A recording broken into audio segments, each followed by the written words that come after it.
time for reform is now, and that this report will ensure that the reform process begins for real. Sweeping changes could be coming to policing in Toronto. Those words from the city's mayor ahead of a police board meeting next week. This comes following calls to defund the police and reallocate those resources to communities and social services. And just one day after a scathing report on racial profiling and discrimination by the Toronto Police Service.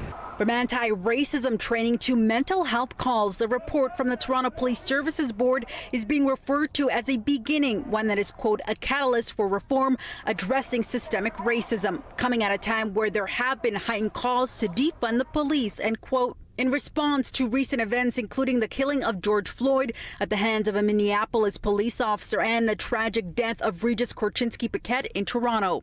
We know we must do more, because systemic racism in policing threatens the equal rights and opportunity and justice and well-being of Indigenous, Black and marginalized communities in our city. Among the 81 recommendations going to the board for approval, reviewing calls that can be taken by a non-police body and then looking into reallocating funding from the police budget to support those safety models, expanding the mobile crisis intervention teams 24/7, push for changes to the Police Services Act to allow for revoking of a police officer's job or suspension without pay.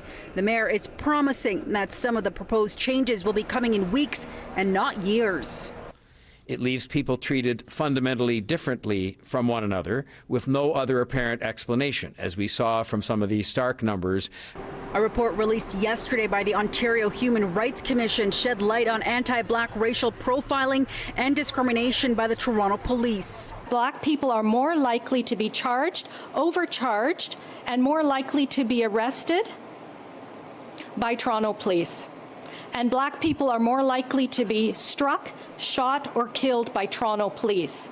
And also part of the police board's recommendations to make anti-Black racism training permanent. This virtual meeting is set to take place next Tuesday morning. At Toronto Police Headquarters, I'm Faiza Amin for City News.